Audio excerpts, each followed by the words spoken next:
Nicole, this morning you and I were talking about a conversation that you had with your husband last night. Could you tell me more about it and what were your thoughts on it? Yes, so this week I'm currently traveling out of town in another state for work. And my husband and I had an argument before I left to travel to Nashville, Tennessee, because I suspect that he is cheating. And so I was not able to reach him the night before, or the first night I came to Nashville, and we had an argument the next day regarding why I was not able to reach him on his cell phone.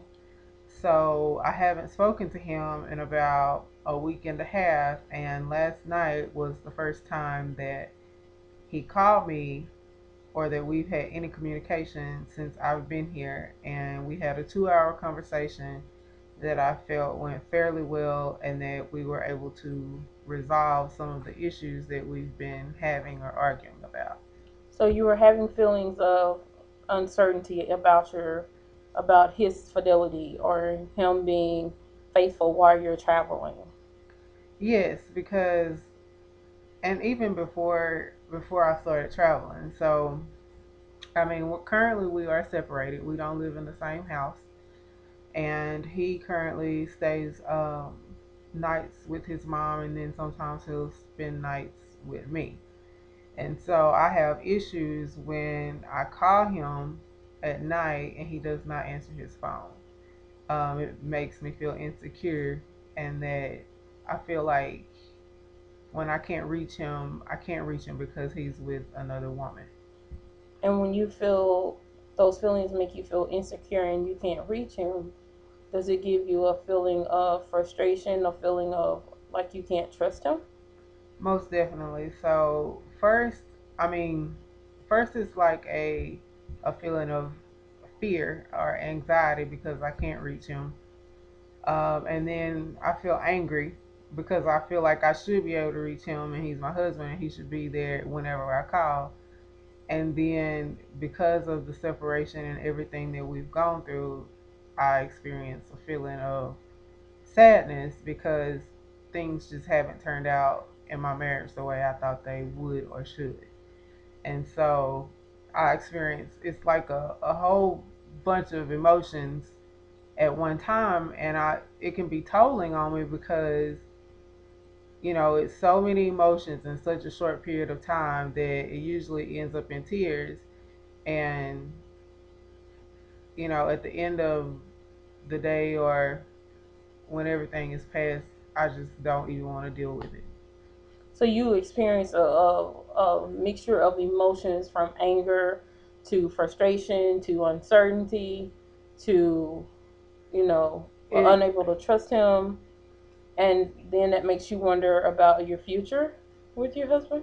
Yeah, so I mean, it's just a mixture of emotions. Like when I can't reach him, I get extremely frustrated because I mean, it's just a thousand thoughts going through my head about what he's doing and who he's doing it with. And then when I speak to him on the next day or whenever I reach out to him or he gets back with me, he acts as if nothing has happened, and he knows that I've tried to reach him.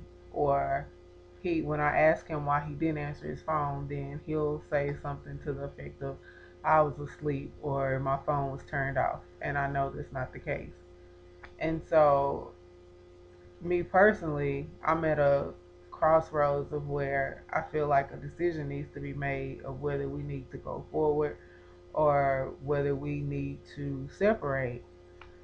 It's been 2 years in our separation, and this up and down and on and off again is frustrating. And so I'm really ready to just part ways, but I don't feel like he wants to do that because I think he wants to have his cake and eat it too. And I feel like that he still loves me, but in this case, I don't think that love is enough. So, if I understand you correctly, you're saying I feel torn, I'm worn out because of the different emotions that I'm experiencing with my husband.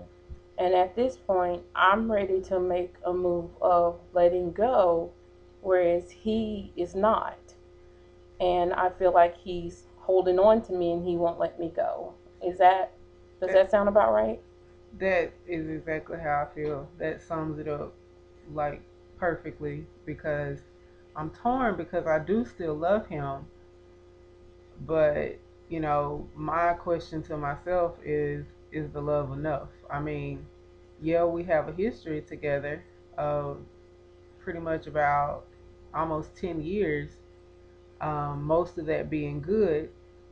And I feel like, it's God's way for us to continue to be married, um, because, whoever God gives you, I feel like that's who He wants you to be with.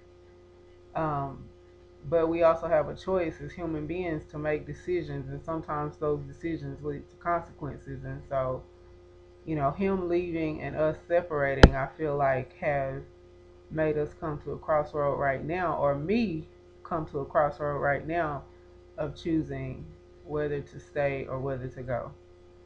Um, I love being married. I love the nurturing side of taking care of a husband, and so I want the opportunity to do that again with someone that's going to reciprocate the same type of feelings that or emotions and sincerity that I want to give. And right now you're feeling like I'm not receiving that same type of love that I'm giving. I'm doing all of the giving to my husband, but he's not reciprocating it back to me. Right. I feel like he is not allowing me to give him the kind of love that should be shared between a husband and wife. And he isn't giving me that same type of love. It's really about respect. I mean, I tell him now, I'm telling him, love me and respect me enough to let me go, because ultimately it's about us being happy and where God wants us to be. And so if he knows that his happiness is not with me and he's getting it from somebody else, and he says he still loves me, then love me enough to let me go and let me do the same for you. But don't hold on to me just because you're using me as a crutch because I'm fulfilling whatever piece of emotion that you need. I don't know, from me. Don't use me as your crutch.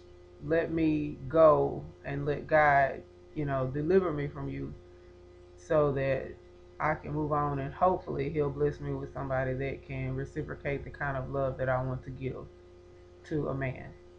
And you stated that you feel like I'm his crutch. What are some examples that he has given you to make you feel like I'm his crutch? Like, for example, we're really good when everything is good between us, when we aren't arguing over the same thing over and over again, and we are friends. If he's had a rough day, or he's got issues or problems, then he knows that he can come talk to me, that I'm going to be a listening ear, and that I'm going to encourage him. And so I feel like he uses me as his crutch to fall back on when he needs that kind of support. But I don't think that's fair to me, because if you're going to use me to, fall back, and if you're going to use me partially as a wife, then use me 100% as a wife. Then do what you're supposed to do as a husband and be there for me when I need you the way you need me sometimes. And you feel like right now I'm getting the short end of the stick. Yeah, I know I am. I mean, you know, in marriage, I feel like each person has their roles, and a wife is supposed to be the helpmeet, not the provider or the homemaker. And by us still being married, I'm and him leaving, he's left me with all the responsibility and all the burdens of everything that we entered into together. And so therefore I'm the one that's holding everything together that a husband and wife is supposed to be holding together. And it's hard. I mean, it's not easy carrying the full load and the full burden, especially, I mean, emotionally and financially and physically. It takes its toll. And so I want to be free to make decisions of whether or not I want to give up the burden of having a house. If it was solely me, then I might rent my house out and get an apartment. So it's like, don't use me and don't have me just waiting on your decision. Go ahead and step up to the plate, be a man, make a decision of whether or not it's time for us to part or get back together like we supposed to be, and you do your role and I do mine, and we come together and make it work and take responsibilities as husband and wife. I don't know. So I hear you saying that you feel stagnated. You feel Yes. stagnated in that on one side, I am carrying all the responsibilities of this household. I am doing it physically, emotionally, financially, and you are free to do whatever you desire. And at this point, I want you to make a decision so that I can also be free. Am I correct in what you're saying? Most definitely. I mean, that's exactly how I feel. Because I also, I don't know if I should feel like this, but I feel like I turned 30, and I have been with him since I turned 21. So like I said, it's almost 10 years. So I told him before, I feel like I've given you my best years. I gave you all my young years. And I'm still young. I'm not saying I don't have any more young years, but I can't regain my 20s because I spent those catering to you. And the catering is fine if I would have reaped what I've sowed into. But now that that time is over and you've brought it to a standstill, at least love me enough, at least respect me enough to give me back that part of me that I gave to you so that I can move on and not really find happiness, but find peace again with just being by myself and being in a position to where I'm open and available to allow somebody else to come in. And at this point, you feel stuck. Yeah, because I'm not going to cheat. I'm not, I mean, even though we're not living together, I'm not going to, I'm not going to commit adultery. I'm not going to go outside of my marriage and sleep with someone else or, entertain another man. I don't think that's the biblical way to go. And I don't think that would be fair to whomever I decided to talk to. You know, um, in all fairness, if a guy comes along and he's truly interested in me, I will be leading him on because I'm still married and I can't give him a definite date to say, yes, I should be divorced by the end of this year. Because in truth, I still love my husband. I still have feelings for him. And if he, you know, decided to make me number one in his life, I would still be willing to work things out and resume a normal marriage. So, really, you have a twofold part here. Because, in one sense, I hear you saying, I want you to let me go if this is not what you want so that I can move on. On the other hand, I hear you saying, I still love you and I want my marriage to work and I want us to be together if we're going to be together. Yes. I mean, and that's kind of why I feel like I'm in a catch 22 because when I married him, it was we made vows and we made vows in a church before God, before our family and friends. I meant every word of that. It was through sickness and health. for good and for bad, till death do us part. I wanted to grow old and gray with this man. I wanted to have his children. And I gave him my heart. I mean, that was part of our vows. I give you my heart. My body is not my own, it's yours. And I meant that. Of course, we knew it was going to take time for us to become one, but I meant my vows and I still mean my vows. I'm not, until we are separated, legally, and I feel like God has given me a release, I'm not going to go outside of my marriage. If I had my way, then, you know, he would do his part and I would do my part and we would live happily ever after. But if he makes the decision that that's not what he wants and he does not want the responsibility, which he's showing me that, then I want to be able to move on to hopefully have an opportunity to experience the kind of love I thought we had with someone else. So you're ultimately leaving the decision of your future up to your husband. Yes, he's the one that decided to leave. And so I feel like he should be the one to make the decision that we're not gonna come back together. Um, my main thing is I just don't want to be outside of the will of God. I don't want to make any decisions that's going to negatively, number one, negatively impact myself. And number two, I really don't want to make any decisions to negatively impact him. I honestly, as much hurt as he has caused me, I don't want him to hurt in that same way.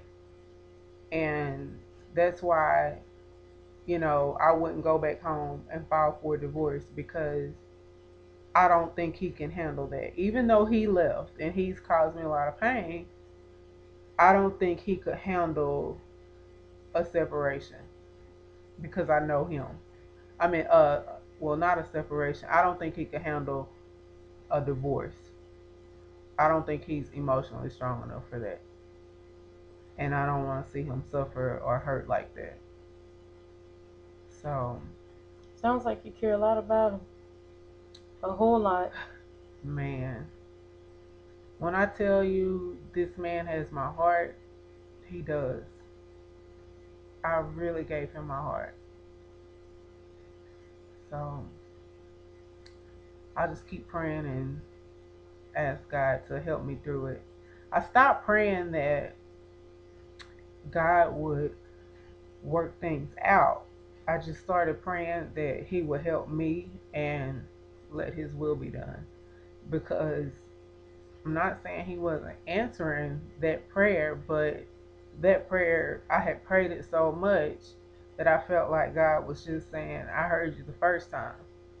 And so I just had to pray for my strength, and I continued to pray for him.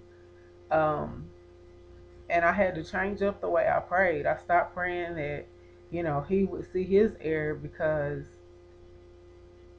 I felt like that was kind of like a vengeance prayer. Lord, show him his wrongful ways.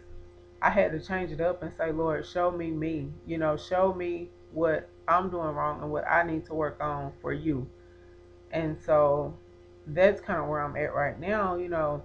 I'm just praying that God let His will be done, because I don't want to make any decisions that's going to hinder Him or hinder me, because I do love Him. Okay. So this concludes our session for the day. But I would like for you, between now and our next session, to kind of think about some ways that you can hang on to Nicole and who you are through the midst of this storm. Okay? Okay. Okay. Thank you, Nicole, for your time. I appreciate your honesty. You are more than welcome. You have a good one. You too.